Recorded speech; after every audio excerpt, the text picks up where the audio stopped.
हे बच्चा लोग, कैसे हो आप सब? I hope you all are doing really very good. और अच्छे होने के साथ साथ आप अच्छे से पढ़ाई भी कर रहे होंगे, राइट? मैं हूँ विजेता, आपकी बायोलॉजी टीचर, और हम यहाँ बात कर रहे थे हमारे बीच फेमस हुए चैप्टर के बारे में। कौन सा था वो चैप्टर? जी हाँ, वो कोई और नहीं, वो है हमारा पुष्पी पादपों में लैंगिक प्रजनन। ठीक है, और आज हम बात करेंगे इस चैप्टर में परागकण यानी पॉलन ग्रेन्स के बारे में। लेकिन आगे बढ़ने से पहले यहाँ देखिए, ये क्या है? कहीं कोरोना वायरस तो नहीं समझ रहे आप सब? समझ रहे हो क्या? तो आप सबको मैं बता दूं, ये कोरोना वायरस नहीं है, ये हमारे परागकण है। ठीक है, जिसे सूक्ष्मदर्शी यानी माइक्रोस्कोप के नीचे देखने से ये हमको इस तरीके से कुछ दिखाई देते हैं। करेक्ट? चलो, हम क्या पढ़ रहे थे अपनी पिछली क्लास में? जल्दी से रिवाइज करें। हम वहां पढ़ रहे थे लघु बीजाणुधानी की संरचना के बारे में। क्या पढ़ रहे थे हम लोग? लघु बीजाणुधानी, उसकी संरचना। ठीक,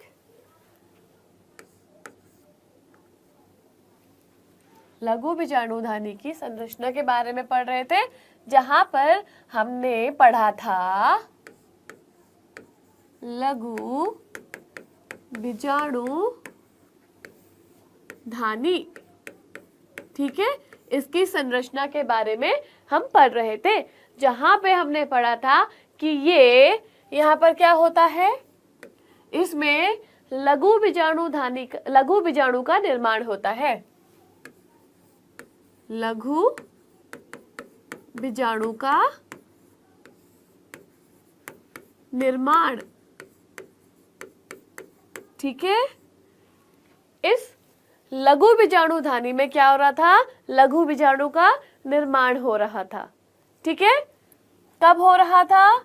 जब पराग मात्र कोशिका, जब पराग मात्र कोशिका में क्या हो रहा था? अर्धसूत्री विभाजन हो रहा था। ठीक है, यहाँ पे क्या हो रहा है? अर्धसूत्री विभाजन हो रहा है। अर्धसूत्री विभाजन। ठीक है, जब यहाँ पर पराग मात्र कोशिका में अर्धसूत्री विभाजन हो रहा था तो हमको क्या मिली थी? तब हमको 4 लघु बीजाणु यहाँ पर मिले थे या बने थे। ठीक है, और हमने ये भी बात करी थी कि ये जो 4 लघु बीजाणु हैं, ये क्या है? ये अभी नर युग्मक नहीं बने हैं अभी तक। ठीक है, कब बनेंगे ये क्या होगा? अभी परिपक्व होंगे। परिपक्व, ठीक है, यानी कि मैच्योर। ठीक है, उसके बाद क्या बनेंगे? ये परागकण। ठीक है, उसके बाद बनेंगे ये परागकण, जिसके बारे में हमें आज पढ़ना है। परागकण यानी कि पॉलन ग्रेन। ठीक है, पॉलन ग्रेन। यहां तक आप सभी को क्लियर है कि हमने अपनी पिछली क्लास में क्या पढ़ा था? यही पढ़ा था कि जो लघु बीजाणुधानी है, इसके अंदर क्या हो रहा था? लघु बीजाणु का निर्माण हो रहा था। ठीक है, कब? जब लघु बीजाणुधानी की पराग मात्र कोशिका में क्या हो रहा है? अर्धसूत्री विभाजन हो रहा है। ठीक है, जब यहाँ पर अर्धसूत्री विभाजन हुआ है तो क्या बना है? 4 लघु बीजाणु बने थे यहाँ पे। ठीक है, ओके। और हमने क्या बोला था कि ये नर युग्मक नहीं है अभी। ये जब परिपक्व होंगे, मैच्योर होंगे एक टाइम आने पर, तब ये परागकण यानी कि पॉलन ग्रेन बन जाएंगे। अभी क्लियर है सबको? यहाँ तक कोई डाउट नहीं है ना? आगे बढ़ते हैं। तो हम बात करते हैं अपने परागकण की, ठीक है। तो हम पढ़ेंगे आज परागकण की संरचना, मतलब स्ट्रक्चर ऑफ पॉलन ग्रेन। तो चलिए सबसे पहले हम क्या बनाते हैं, हम बनाते हैं लघु बीजाणुधानी, ठीक है। कुछ ऐसा स्ट्रक्चर था ना इसका, ऐसे लघु बीजाणुधानी, ठीक है। यहां पर हमने क्या देखा था कि ये जो लघु बीजाणुधानी है, यहां पर हमने देखा था कि क्या देखा था, यहां पर हमने देखा था कि बीजाणु जनन ऊतक जो क्या है, जो द्विगुणित है, यानी कि 2n है, ठीक है। तो इस लघु बीजाणुधानी में जो बीजाणु जनन ऊतक है वो क्या है, वो 2n है, यानी कि द्विगुणित है। यहाँ ये जो बीजाणु जनन ऊतक कोशिका है, ये जो कोशिका है, यहाँ पे क्या हुआ है, इसमें अर्धसूत्री विभाजन, ठीक है। इसमें क्या हुआ है, अर्धसूत्री विभाजन हुआ है। तो क्या बना है, 4 लघु बीजाणु, ठीक है, लघु बीजाणु 4, ठीक है, यहां पर निर्माण हो गया है। अब ठीक है, जब ये हमने पढ़ा है तो इसके आगे का स्ट्रक्चर बनाते हैं हम। क्या बनाए, हम बात करेंगे सिर्फ इसकी एक पार्ट लेते हैं हम, ठीक है। इसको हमने इस तरीके से यहाँ पर ले लिया, ठीक है। इसका स्ट्रक्चर कैसा होता है, इस तरीके से, है ना, ऐसे लिया हमने। अब ये क्या है, लघु बीजाणु है, लघु बीजाणु, ठीक है। लघु बीजाणु मतलब माइक्रोस्पोर,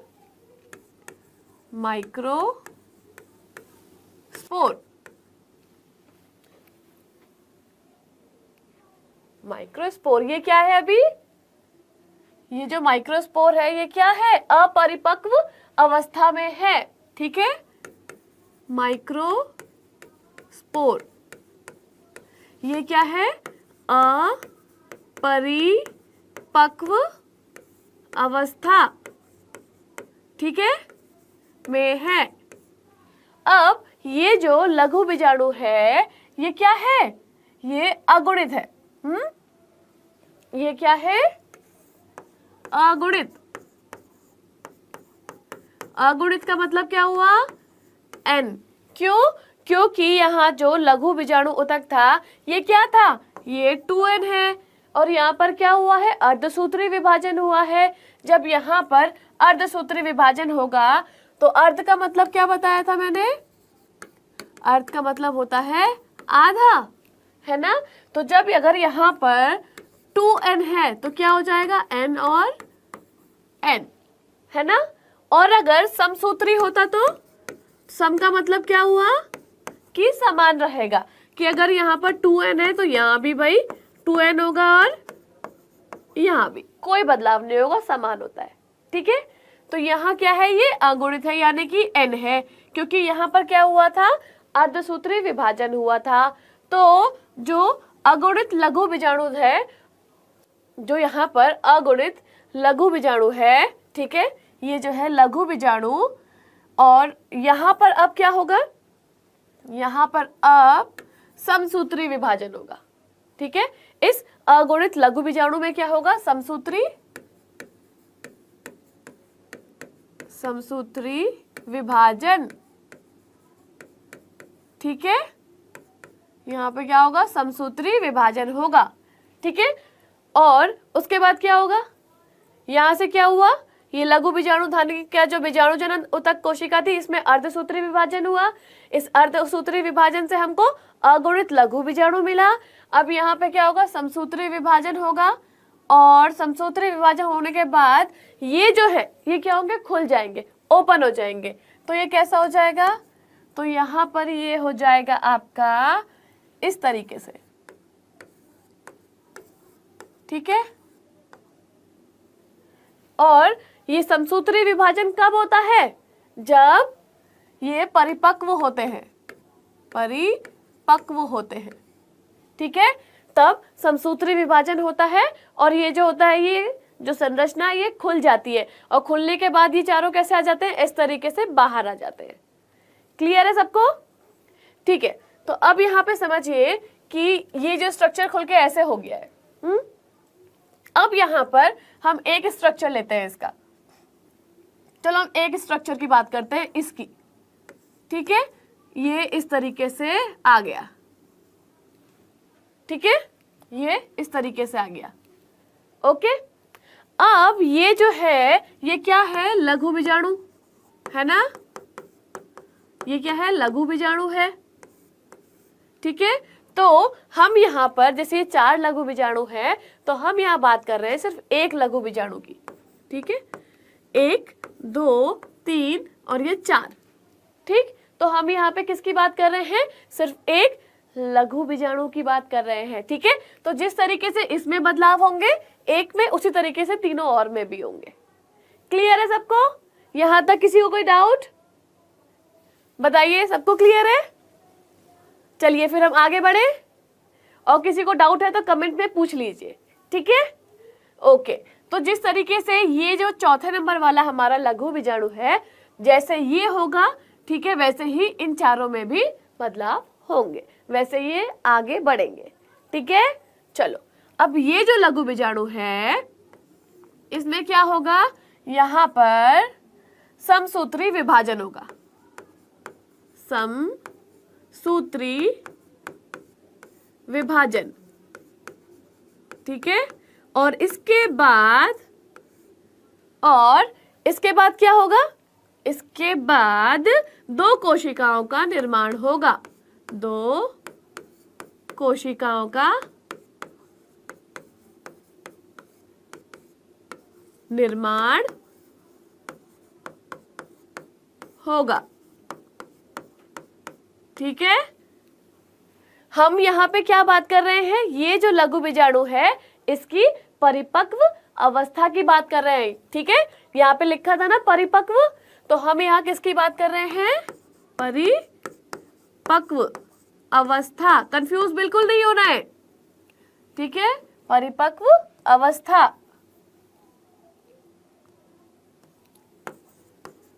ठीक है, जो आगे चल के क्या करती है? ये आगे चल के क्या करती है? पराग कण का निर्माण, ठीक है, पराग कण का निर्माण करती है ये आगे चल के, ओके।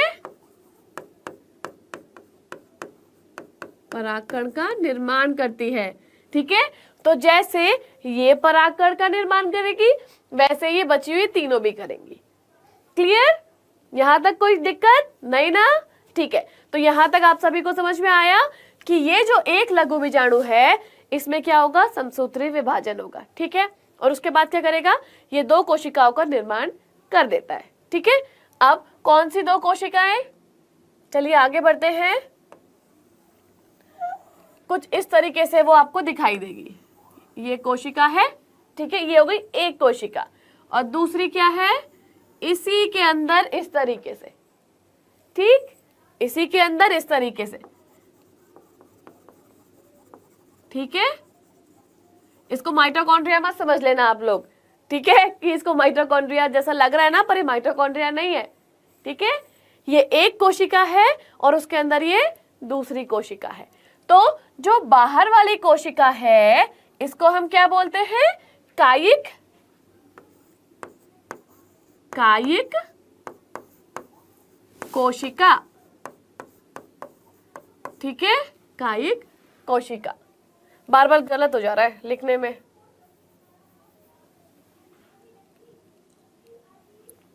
जो बाहर वाली है इसको बोलेंगे हम कायिक कोशिका, ठीक है, जिसको हम क्या बोलते हैं? कायिक कोशिका को। चलो अभी आप लोग मुझे कमेंट बताओगे कि इसको क्या बोलते हैं। मैं तब तक दूसरी कोशिका का नाम बताती हूँ। और इसको क्या बोलोगे आप? इस कोशिका को जनन कोशिका, ठीक है, करेक्ट, बिल्कुल। ये क्या है? कायिक कोशिका और ये जनन कोशिका। जनन कोशिका को हम क्या कहते हैं? इसको कहते हैं हम, क्या कहते हैं इसको? आधी स्पेलिंग लिख दी है मैंने। इसको हम बोलते हैं जनरेटिव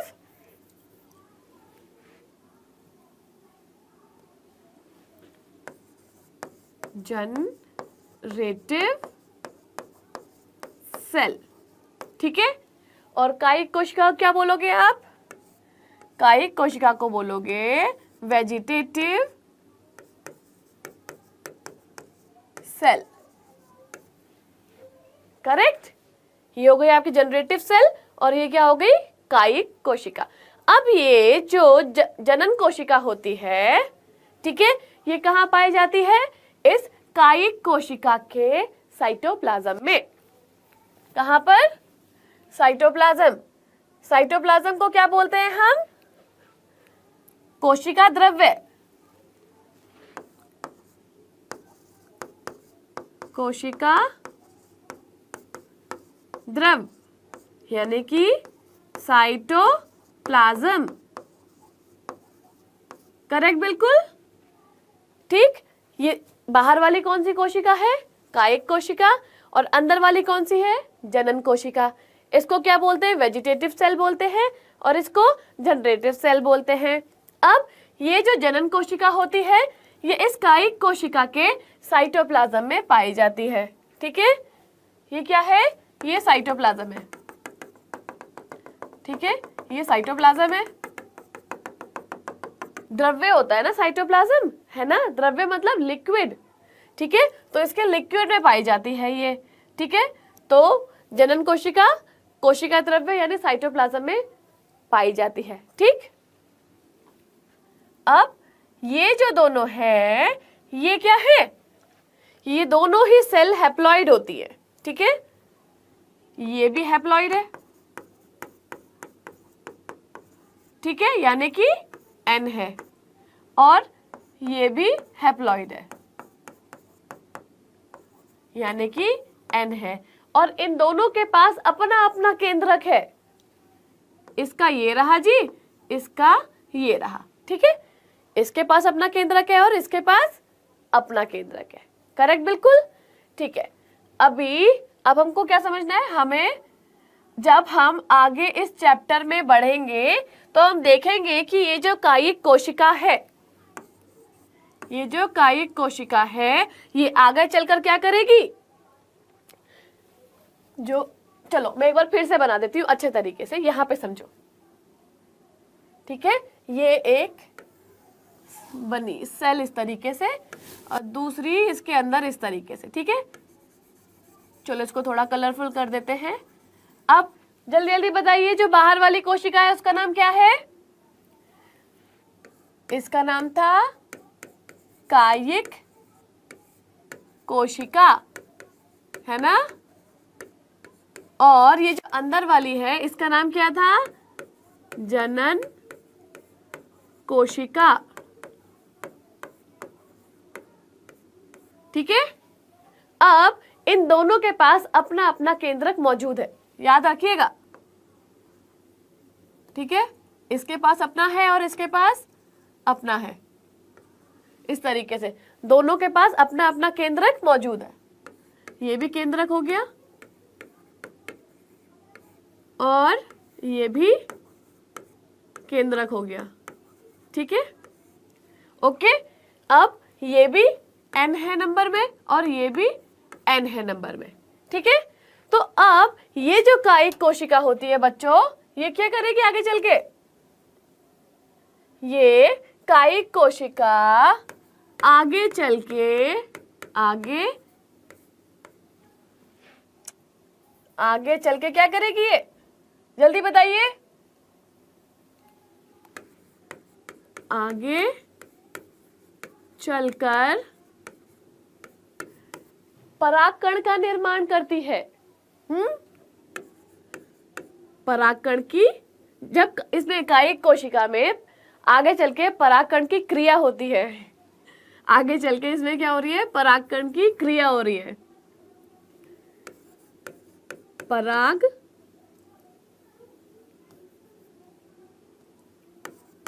कण की क्रिया हो रही है, क्रिया, ठीक है।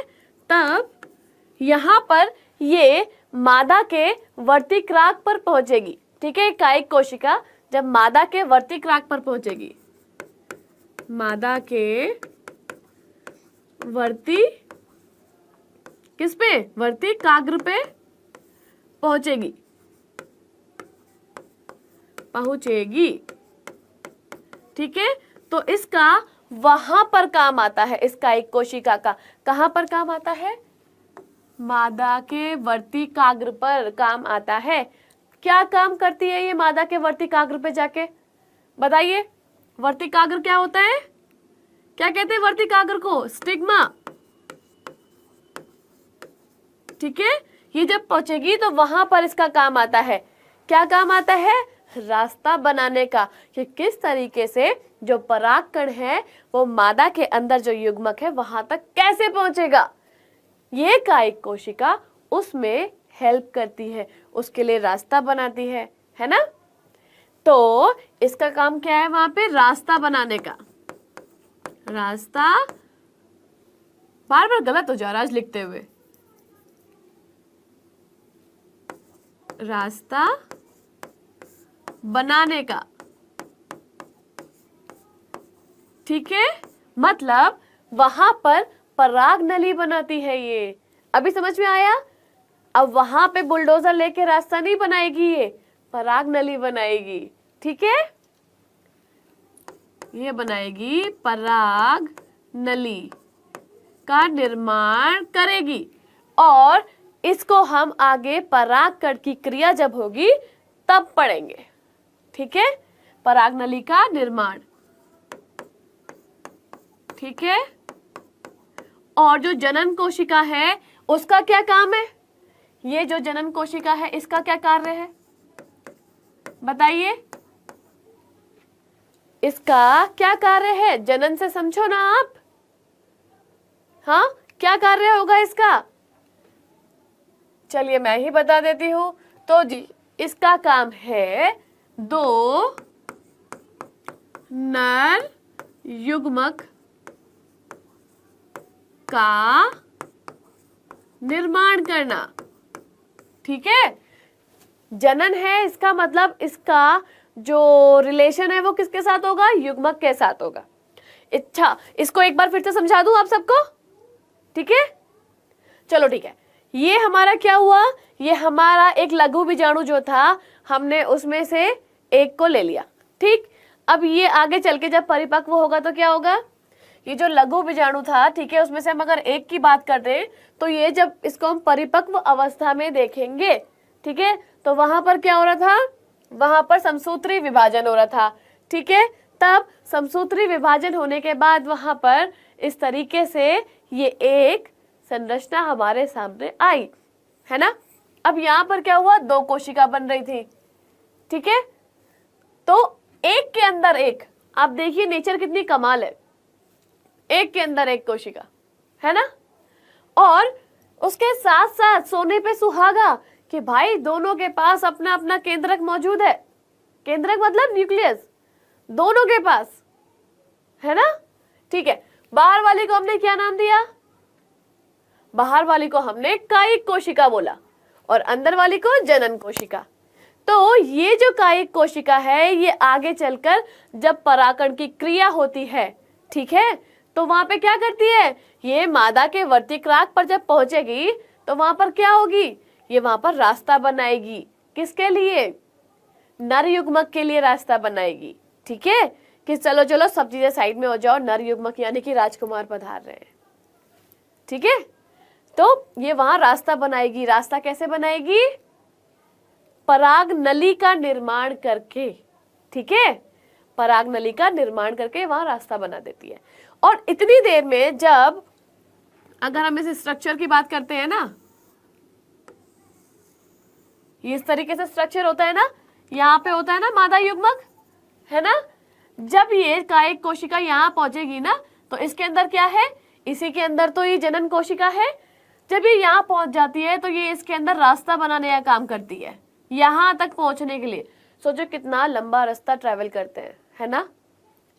ठीक है, इसके लिए ये पराग नली बनाती है, पराग नली, करेक्ट, ओके। जब तक ये जो कायिक कोशिका है ये यहाँ से यहाँ तक पहुंचती है ना, तब तक धीरे धीरे जो अंदर वाली जनन कोशिका है वो भी अपना काम करती रहती है। और यहां तक पहुंचते पहुंचते ये क्या करती है, 2 नर युग्मक को बना डालती है। इसका भी काम यहाँ के खत्म हो जाता है। ठीक है, यहां तक सबको क्लियर हो गया, ओके। अब आगे बढ़े हम, ठीक है। तो अभी तो यहां पर अभी हमने क्या बात करी कि यहां पर समसूत्री विभाजन से ये 2 कोशिकाओं का निर्माण हुआ, लेकिन अभी यहां पर जो इसके सॉरी, लेकिन अभी भी यहां पर इसके बाहर परतें बनना बाकी है। ठीक है, ये जो कोशिका है इसके बाहर की परतों का निर्माण तो अभी हुआ ही नहीं है, हमने वो पढ़ा ही नहीं है। तो चलो इसके बाहर का जो निर्माण है ना वो पढ़ते हैं। ठीक है, तो कैसे होगा कि भाई ये जो कोशिका है इसे मैं फिर से बनाती हूँ। चलो यहाँ पे इस तरीके से ये एक कोशिका बनी। ठीक है, ये क्या है, कायिक कोशिका। ठीक है, इसके अंदर ये क्या बनी, कौन सी है, जनन कोशिका। ठीक है, ये हो गई जी जनन कोशिका। ये इसका केंद्रक हो गया, और भाई इसका केंद्रक तो यहाँ इस कलर से दिखाई नहीं देगा, फिर भी बना देते हैं। लो, ये इसका केंद्रक यहाँ हो गया। ठीक है, पता चल रहा है ना। ठीक है, इसका केंद्रक ये हुआ, इसका केंद्रक ये हुआ। अब इसके बाहर की जो परत है वो दूसरे कलर से बनाते हैं। कौन सा कलर उठाएं, हम उठाते हैं ब्लू कलर। ठीक है, अब इसके बाहर एक परत होती है इस तरीके से।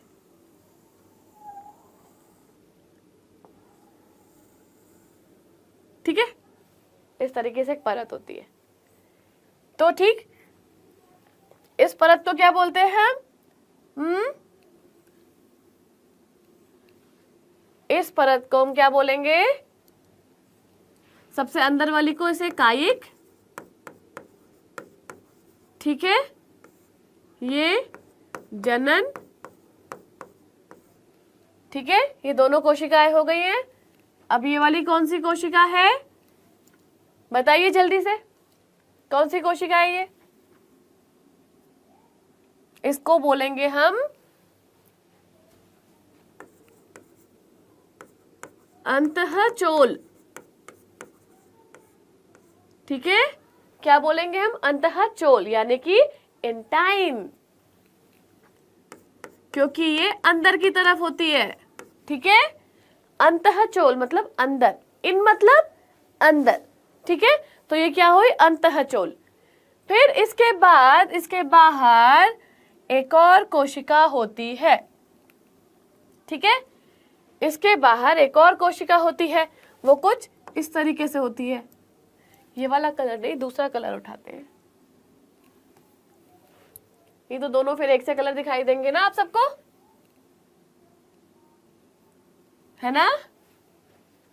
ठीक है, इसके बाद ये एक इस तरीके से एक कोशिका होती है। ओके, इसको क्या बोलेंगे हम, ये जो कोशिका ग्रीन कलर से मैंने बनाई है इसको हम बोलेंगे बाह्य चोल, यानी कि एक्साइन। ठीक है, अब यहां पर क्या हुआ, धीरे धीरे ये संरचनाएं बननी भी शुरू हो जाती हैं इस कायिक और जनन कोशिका के बाहर। ठीक है, तो पहली कौन सी बनी, पहली परत बनी हमारी अंतःचोल यानी कि इंटाइन, और दूसरी कौन सी बनी, बाह्य चोल, हाँ, यानी कि एक्साइन। ठीक है, अब इनके बीच में एक और संरचना पाई जाती है। ठीक है, इनके बीच में एक और संरचना पाई जाती है, कैसी, इस तरीके से।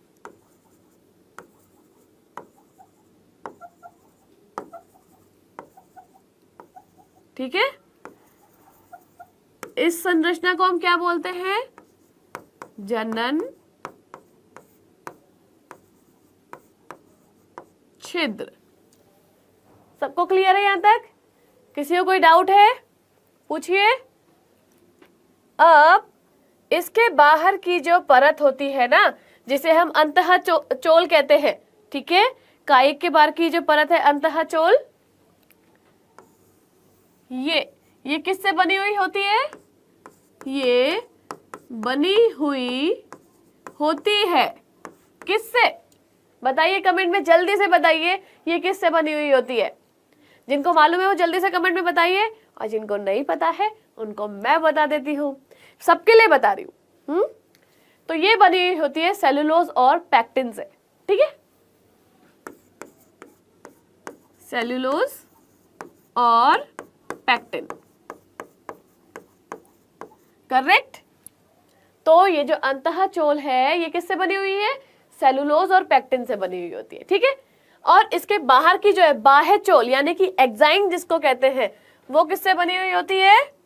स्पोरो, किससे बनी हुई होती है? स्पोरो पोलेनिन, ये बनी हुई होती है, अभी मैंने बताया किससे बनी हुई होती है? स्पोरोपोलेनिन, ठीक है, स्पोरोपोलेनिन, करेक्ट। और ये इतना हार्ड मटेरियल होता है ना कि इसको ब्रेक करना, इसका विघटन करना बहुत मुश्किल होता है। ये इतना हार्ड मटेरियल होता है, क्यों होता है? ताकि ये इसके अंदर की जो संरचना है, इसके अंदर का जो स्ट्रक्चर है, उसकी देखभाल कर सके, उसका ख्याल रख सके, वरना इसको बहुत जल्दी नुकसान हो जाएगा। अब जब ये इतना डेलिकेट है, इतना नाजुक है, तो भाई इसकी सुरक्षा करना तो लाजमी है। नहीं करोगे तो अंदर ही जो जनन कोशिका है, इसको क्या होगा? इसको नुकसान पहुंचेगा। तो नर युग्मक कैसे बनेगा, है ना? और नर युग्मक कैसे बनेगा तो वो मादा युग्मक तक कैसे पहुंचेगा, ठीक है।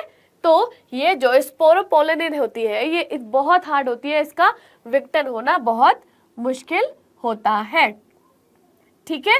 यहां तक समझ में आया? तो ये जो है स्पोरोपोलेनिन, इसको मैंने क्या बताया, इसको ब्रेक करना आसान नहीं है, है ना? इसको ब्रेक करना आसान नहीं है, ठीक है।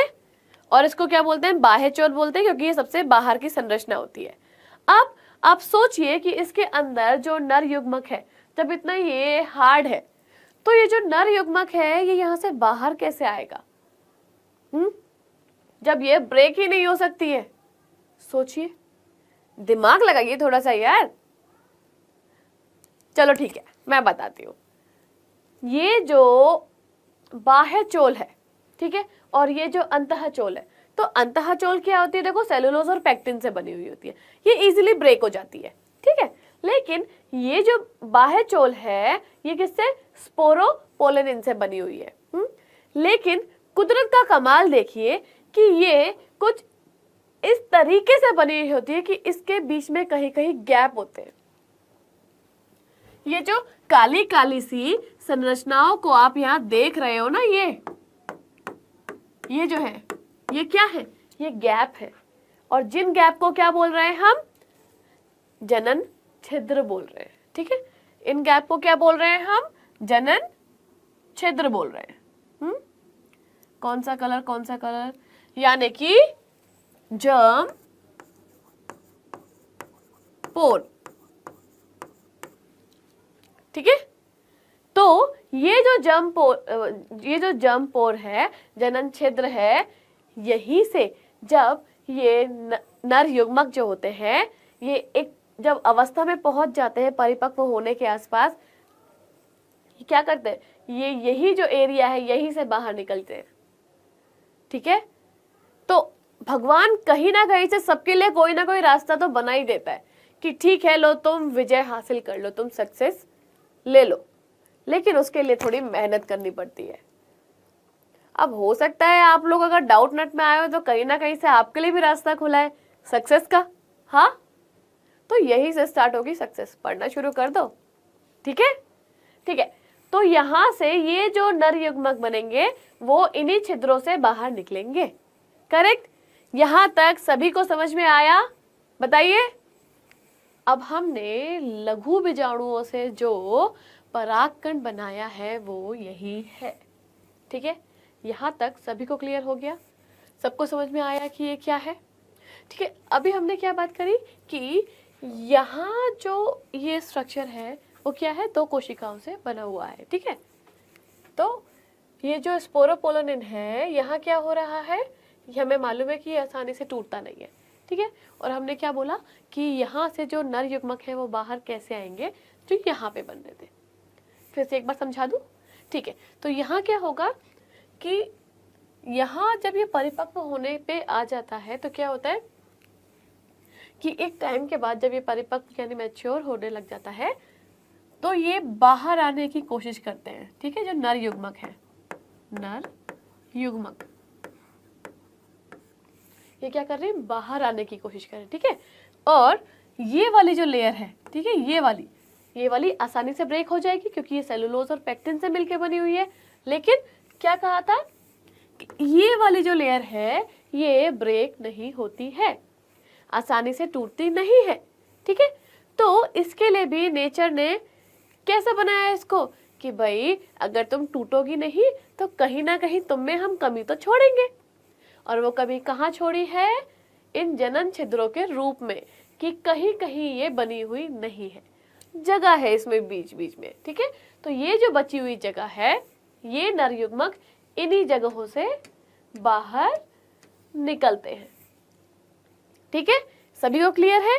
ये यहीं से बाहर निकल जाते हैं। ठीक है, ओके। तो जहां से जनन कोशिका टूटकर बाहर निकल जाती है, ठीक है, ये जो जनन कोशिका है ये टूटकर यहाँ से बाहर निकल जाती है। अब हम जानते हैं कि ये ब्रेक नहीं होती है और ये जो छिद्र है यहाँ से जनन कोशिका, जो जनन कोशिका है यहाँ से नर युग्मक इन्हीं से बाहर निकलते हैं। यहाँ तक बिल्कुल सबको क्लियर हो गया। अब हम आगे बढ़े, आगे चल के चलिए अब हम बात करते हैं बीजाणुविद और युग्मकोद्भिद। ठीक है, जिसको हम क्या बोलते हैं, स्पोरोफाइट एंड क्या है, गेमिटोफाइट। राइट, तो यहाँ पर क्या होता है, फिर से हम वही सेम स्ट्रक्चर रिपीट करते हैं। ठीक है, ऐसे होता है। करेक्ट है, हमने यहाँ पर लघु बीजाणु की जो संरचना है उसको देखा था। ठीक है, क्या देखा था, लघु बीजाणु, लघु बीजाणु। ठीक है, इसकी संरचना देखी थी। ठीक है, यहाँ क्या हुआ था, यहाँ पर समसूत्री विभाजन हुआ था। ठीक है, यहाँ क्या हुआ था, समसूत्री विभाजन। ठीक है, विभाजन हुआ था। ठीक, इस समसूत्री विभाजन होने से क्या हुआ था, यहाँ पर पराग कण का निर्माण हुआ। ठीक है, हुआ। अब जब पराग कण का यहाँ पर निर्माण हुआ है तो क्या होगा, यहाँ पर नर युग्मक का निर्माण होगा। ठीक है, नर युग्मक का निर्माण होगा। करेक्ट है बिल्कुल। ओके, अब यहाँ पर इसके अंदर क्या है, इसके अंदर क्या है, बीजाणु जनन ऊतक। ठीक है, इसके अंदर क्या है, बीजाणु जनन ऊतक, बीजाणु जनन ऊतक। ठीक है,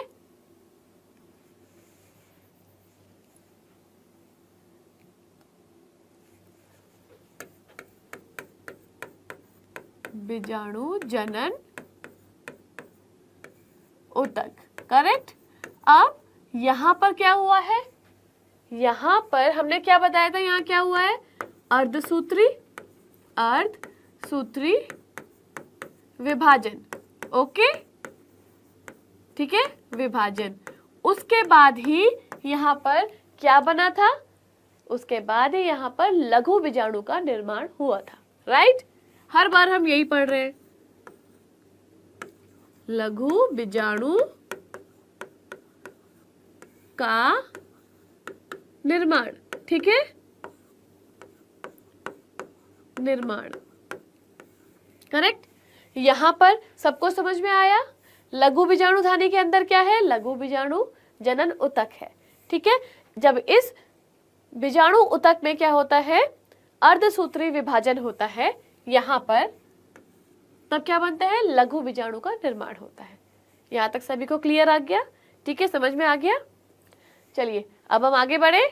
चलो अब यहाँ पर हम पढ़ रहे हैं बीजाणुभिद और युग्मकोद्भिद। ठीक है, बीजाणुभिद मतलब जहां पर बीजाणु बन रहे हैं। ठीक है, तो बीजाणु कहाँ पर बन रहे हैं? हाँ, लघु बीजाणुधानी के अंदर। ठीक, और उसके बाद क्या हो रहा है? युग्मकोद्भिद, यानी कि युग्मकों का बनना। ठीक है, जब उसके अंदर क्या हो रहा है? समसूत्री विभाजन हो रहा है, तो क्या हो रहा है? तब नर युग्मक बन रहे हैं ना। पहले क्या बन रहा है? बीजाणु बन रहे हैं, उसके बाद क्या बन रहा है? युग्मक बन रहे हैं। ठीक है, तो बीजाणुभिद मतलब जहां पर बीजाणु बनेंगे, और युग्मकोद्भिद मतलब जहां पर युग्मक बनेंगे। ठीक है, यहाँ पर क्लियर है? थोड़ा सा इसको समझ लेते हैं। ठीक है, और हम इनमें अंतर देख लेते हैं। चलिए सबसे पहले हमारे पास है बीजाणुभिद। ठीक है, तो यहाँ पर क्या होता है? यहाँ बीजाणु का निर्माण होता है। अभी मैंने आपको क्या बताया था?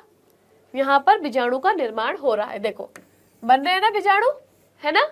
और युग्मकोद्भिद में क्या होता है? देखो यहाँ पर युग्मक बन रहे हैं, अभी यही बताया था, है ना। ठीक है, उसके बाद बीजाणु का निर्माण अर्धसूत्री विभाजन द्वारा होता है। यही बात करी थी। जब लघु बीजाणुधानी में क्या हो रहा था? अर्धसूत्री विभाजन हो रहा था, तब क्या बन रहा था हमारा? लघु बीजाणु बन रहा था। ठीक है, तो इसका मतलब यहाँ पर क्या हो रहा है? अर्धसूत्री विभाजन हो रहा है। ठीक है, और इधर क्या होता है? युग्मक का निर्माण समसूत्री विभाजन में होता है। ठीक है, इसका मतलब मैंने क्या बताया था? जो बीजाणु जनन ऊतक कोशिका होती है वहां पर क्या होता है? वहां पर जो बीजाणु जनन ऊतक कोशिका होती है वहां पे अर्धसूत्री विभाजन होता है, तो क्या होता है? नर युग्मक का निर्माण होता है। ठीक है, उसमें क्या हो रहा है? नर युग्मक बन रहा है। ठीक है, यानी कि इसमें अर्धसूत्री, जब बीजाणु बनेगा तो अर्धसूत्री विभाजन होगा। ठीक, और जब युग्मक बनेगा, ठीक है, तब समसूत्री विभाजन होगा उसमें। ठीक है, फिर देखो मुख्य या प्रमुख बीजाणुभिद अवस्था द्विगुणित होती है। द्विगुणित होती है। ठीक है, मतलब 2x। ठीक, और ये क्या होती है? युग्मकोद्भिद अवस्था अगुणित होती है, यानी कि जो अब तक हम n पढ़ते हुए आ रहे थे। ठीक है, डिप्लॉइड और हैप्लॉइड। यहां तक क्लियर है सबको? कोई परेशानी नहीं? आगे बढ़ते हैं, फिर से समझा दूं इसको। अगर परेशानी है तो कमेंट में बताइए। ठीक है, मैं एक बार फिर से समझा देती हूँ। यहाँ पर जो बीजाणु का, यहाँ बीजाणुभिद में क्या होता है? बीजाणुओं का निर्माण होता है। ठीक है, देखो नाम से ही बता रहा है ना, ये बीजाणु है ना, और ये क्या बता रहा है? युग्मक। ठीक है, तो यहाँ पे बीजाणुओं का निर्माण हो रहा है और यहाँ पे युग्मकों का निर्माण हो रहा है। ठीक है, तो बीजाणु का निर्माण कब होता है? जब अर्धसूत्री विभाजन होता है ना। ठीक है, और युग्मक का निर्माण कब होता है? जब समसूत्री विभाजन होता है। ऐसा ही होता है। अब यहाँ पर जो ये बीजाणुभिद अवस्था होती है ना, बीजाणुभिद अवस्था होती है, ये क्या होती है? द्विगुणित होती है। ठीक है, यानी कि 2n, हमने 2n की बात करी थी ना, अभी तक x का ही नहीं लिया था हमने, n लिया है हर जगह। ये क्या होती है? द्विगुणित होती है, यानी कि 2n होती है। ठीक है, और ये जो युग्मकोद्भिद अवस्था होती है ये क्या होती है? अगुणित होती है, मतलब n होती है। ठीक है, ओके। चलो अब हम आगे बढ़ते हैं। अब कुछ महत्वपूर्ण बिंदु हैं जिनके बारे में हम बात कर लेते हैं। तो सबसे पहले कौन सा है? 60% से ज्यादा आवृत बीजी पादपों के परागकण के क्या होते हैं? परागकण के जो परागकण होते हैं ये 2 कोशिकीय चरण में होते हैं। ठीक है, मतलब झड़ते हैं या संगलित होते हैं। इसका मतलब क्या हुआ? यहाँ पर हम बात कर रहे हैं 60% आवृत बीजियों की। ठीक है, एंजियोस्पर्म्स की, कि उनमें क्या होता है? 2 कोशिकीय चरण होते हैं। ठीक है, 2 कोशिकीय चरण होते हैं। फिर अगला क्या है हमारे पास? शेष प्रजातियों में ठीक है, चलो अच्छा, इससे पहले मैं आपको अगला समझा देती हूँ। ठीक है, ये कहना क्या चाह रहा है, तो ये हमसे बोलना चाहता है कि इस तरीके से ये था स्ट्रक्चर हमारे पास, है ना, ऐसे। हम चलो इसका एग्जाम्पल लेते हैं। ठीक है, इसका एग्जाम्पल लेते हैं। ठीक, ये क्या है, परागण। ठीक है, परागकण। ठीक है, क्या लघु बीजाणु ध्वनि में परागकण। अब यहां पर क्या हो रहा है, यहां पर ये, अच्छा ठीक है, यहां पर हम शुरू से बात करते हैं। ठीक है, जो 60% आवृत्त बीजी है, ठीक है, जो 60% आवृत्त बीजी के बारे में बात कर रहे हैं। ठीक है, तो जब परागकण मैच्योर होता है ना, परागकण ये क्या हो रहा है, परिपक्व हो रहा है, परिपक्व। हमने क्या बात करी थी, इस तरीके का स्ट्रक्चर बनाया था, इसके अंदर एक कोशिका और थी, है ना, और इसके बाहर इस तरीके से एक लेयर थी, फिर एक लेयर इस तरीके से थी, ऐसे ही था बिल्कुल, है ना, और इस तरीके से यहां पे एक संरचना और थी,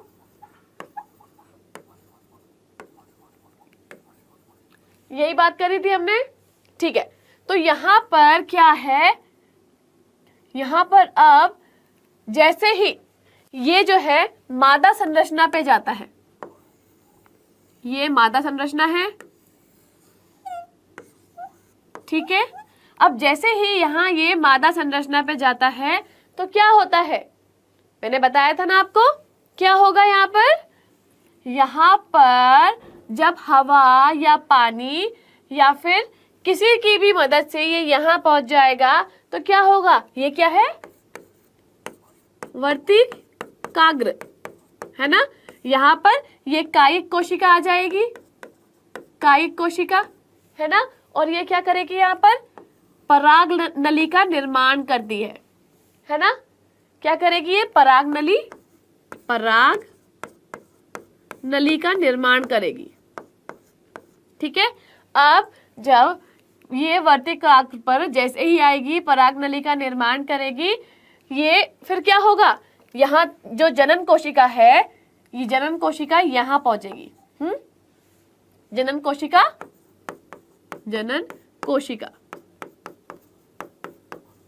ठीक है, ये यहां से यहां पहुंचेगी।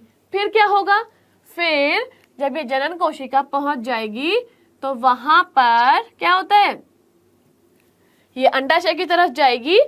ठीक है, ये रहा हमारा अंडाशय,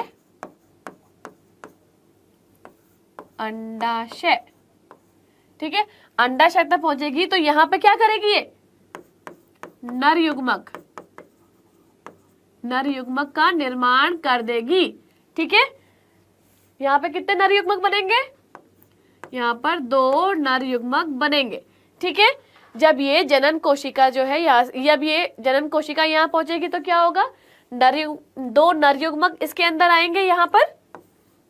ठीक है, और जब ये मादा युग्मक के साथ संलयित होगी, ठीक है, जब ये मादा युग्मक, ठीक है, युग्मक के साथ संलयित होकर क्या करेंगे, ये निषेचन, ठीक है, निषेचन करेंगे।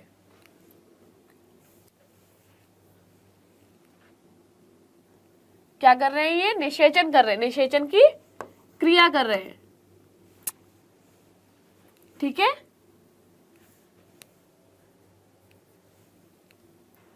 क्या कर रहे हैं बच्चों, निषेचन की क्रिया करेंगे। ओके, निषेचन की क्रिया करेंगे तो ये क्या बनाएंगे, युग्मनज। ठीक है, और ये ऐसी प्रोसेस है जो सिर्फ 60% आवृत्त बीजियों में होती है। ठीक है, जो सिर्फ 60% आवृत्त बीजियों में होती है। बाकी जो बचा 40% है, ठीक है, बाकी जो बचा 40% है उसमें क्या हो रहा है, इस तरीके से ये स्ट्रक्चर है। ठीक है, जो हमने भी बनाया था ठीक है, ये क्या है, लघु बीजाणुधानी। ठीक है, ये क्या है, लघु बीजाणुधानी। ठीक है, और ये क्या है, इसमें परागकण।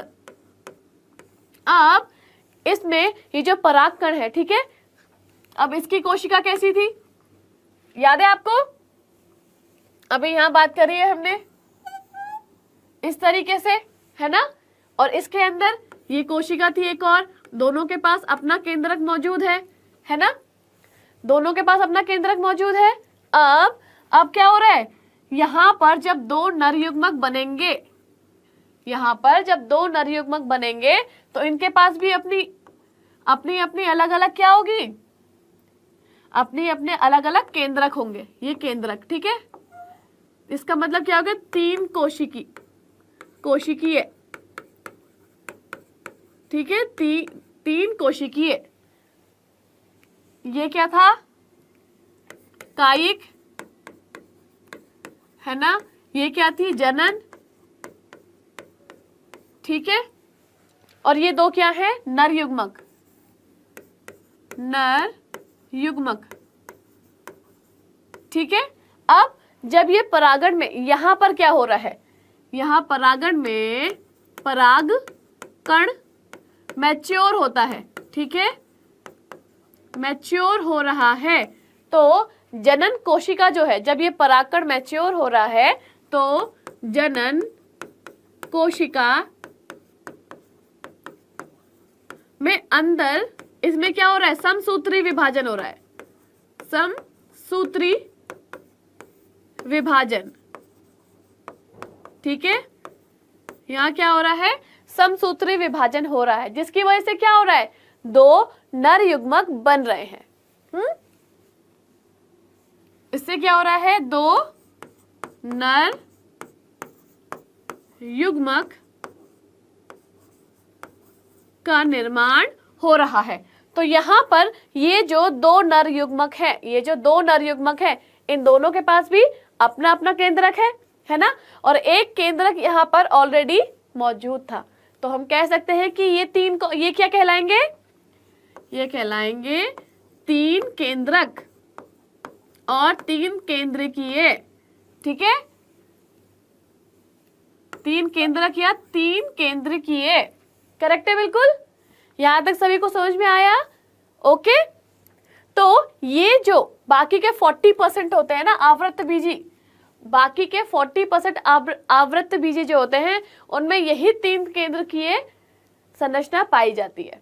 ठीक है, 60% में क्या होता है, ये वाली संरचना पाई जाती है, और बाकी के जो 40% है उनमें ये वाली संरचना पाई जाती है। सबको क्लियर है यहां तक?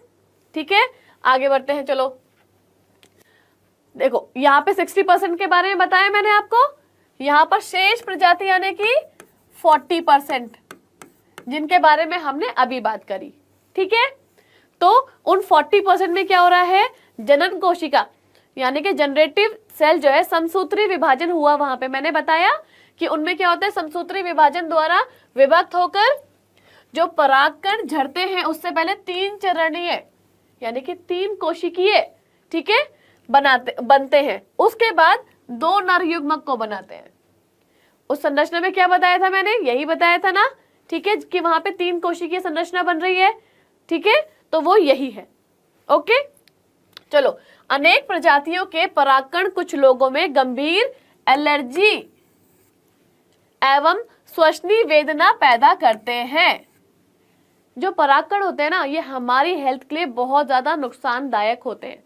ठीक है, बहुत नुकसान देते हैं ये, लेकिन कुछ लोगों में ये ज्यादा नुकसान दे देते हैं। कैसे, उनको एलर्जी हो जाती है।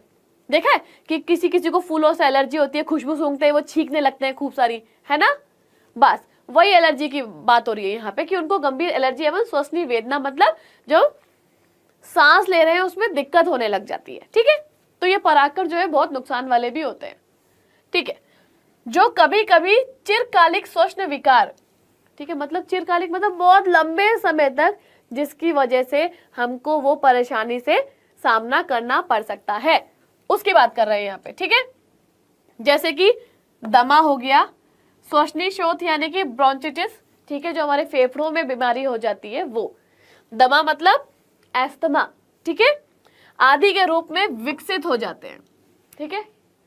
तो एलर्जी की वजह से क्या होता है, एस्थमा भी हो जाता है, ठीक है। ओके, भारत में आयतियत गेहूं के साथ आने वाले गाजर घास या पार्थेनियम की उपस्थिति सर्वव्यापक हो गई है, जो परागकण एलर्जी का कारक बनती है। मतलब जो बाहर से गेहूं आ रहे हैं, ठीक है, तो उनके साथ क्या आ रही है, ये गाजर घास आ रही है, जिसको हम क्या बोलते हैं, गाजर घास को पार्थेनियम बोलते हैं, ठीक है। ये गाजर घास किसके साथ आ रही है, गेहूं के साथ, जो बाहर से आयात होकर आ रहा है। ये भी क्या बन रहा है, ये भी परागकण एलर्जी का कारक बन रहा है, ठीक है।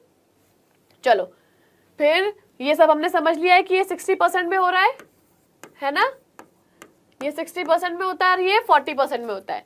यहां तक क्लियर सबको? ओके, चलो अब ये गाजर घास देखो क्या होती है गाजर घास, ठीक है। ये कुछ इस तरीके से दिखाई देती है, देखा है इसको, बहुत कॉमनली दिख जाती है ये, है ना। यही है वो गाजर घास जिसमें सफेद सफेद फूल उगते हैं, ये एलर्जी होती है, ठीक है। आगे बढ़ते हैं। फिर परागकण पोषणों से भरपूर होते हैं, ये चीज तो हम जानते हैं कि ये पोषण से भरपूर होते हैं, है ना, बहुत हेल्दी होते हैं। हाल के वर्षों में आहार संपूरकों के रूप में पराग गोलियों, है ना, पराग गोलियों यानी कि टैबलेट्स के लेने का प्रचलन बढ़ रहा है। क्यों? क्योंकि ये पोषण से भरपूर हैं, इनमें पोषण पाया जाता है, इसलिए इनकी टैबलेट्स बना लिए। टैबलेट्स जो है आहार संपूरकों के रूप में, मतलब जो खाना है उसको कंप्लीट करने के लिए, कि कोई कमी ना रह जाए, तो ये जो पोषण है ये इसमें मिल जाए, ठीक है। तो इसीलिए ये जो पराग गोलियां होती है इनको टैबलेट के रूप में भी लेते हैं, ठीक है। पश्चिमी देशों में भारी मात्रा में पराग उत्पाद गोलियों एवं सिरप के रूप में बाजारों में उपलब्ध है। जो पश्चिमी देश है वहां क्या हो रहा है, वहां पर ये जो पराग उत्पाद हैं वो गोली और सिरप के रूप में बाजारों में आसानी से मिल रहे हैं। क्यों मिल रहे हैं उसका रीजन इस लाइन में है, देखिए इसको। पराग खपत का यह दावा है कि जो खिलाड़ी होते हैं, खिलाड़ी एवं घाव अश्व मतलब घोड़े, खिलाड़ी एवं घोड़ों की जो कार्य दक्षता होती है, मतलब उनके काम करने की जो कैपेसिटी होती है उसको क्या करता है, ये वृद्धि करता है, बढ़ा देता है। कभी सुना है आपने कि जो ये प्लेयर्स होते हैं इनका टेस्ट होता है ना, टेस्ट में क्या पता लगाते हैं कि इन्होंने कोई दवाई कोई गोली वगैरह तो नहीं ली है, करते हैं ना ऐसे, और जिनके शरीर में निकलता है उनको क्या करते हैं, उनको बैन कर देते हैं। ऐसे बहुत सारे खिलाड़ी हैं जिनके बारे में ऐसा हमने सुना है ना, बिल्कुल करेक्ट, ठीक है। तो वो यही है कि पराग खपत का दावा है कि खिलाड़ियों एवं घावोश्वों यानी घोड़ों की कार्य दक्षता में वृद्धि करता है, करेक्ट। यहां तक कोई दिक्कत, कोई डाउट? और अगर डाउट है तो क्या करना है अपने को, डाउट नोट करना है, क्योंकि यही से होगा, ठीक है। आगे बढ़ते हैं। तो आगे क्या है, परागकण अपनी जीवन क्षमता बहुत जल्दी लगभग 30 मिनट में ही खो देते हैं, ठीक है, मतलब सबके लिए नहीं है ये। जबकि रोजेसी, लेग्यूमिनोसी और सोलेनेसी आदि कुछ सदस्यों में परागकणों का जीवन क्षमता महीनों तक है, ठीक है। इसका मतलब क्या है? अच्छा एक बात सुनो, जब परागकण बनते हैं संख्या में बहुत सारे बनते हैं, है ना, तो उनमें से कुछ एक ही होता है, एक या दो, जो मादा युग्मक तक पहुंच पाता है। बाकी सब क्या होते हैं, कोई हवा से उड़ जाता है, कोई पानी से उड़ जाता है, सब तो बेचारे मर गए, है ना।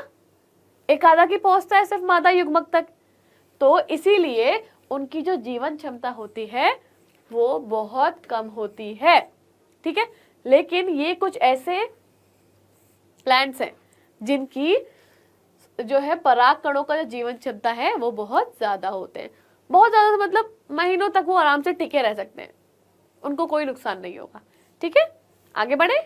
ओके, बहुत सी प्रजाति के पराग कणों को द्रव नाइट्रोजन में कई वर्षों तक भंडारित करना संभव है।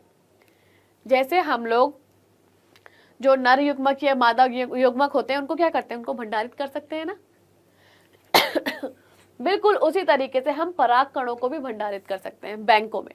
उसको क्या बोलते हैं, द्रव नाइट्रोजन। ठीक है, ये एक ऐसा लिक्विड है, ठीक है, जिसमें हम इन पराग कणों को क्या कर सकते हैं, स्टोर कर सकते हैं, ताकि आगे चल के हो सकता है ये कहीं काम आ जाए, है ना। हो सकता है कोई नई प्रजाति बना ले इससे। ठीक है, ओके।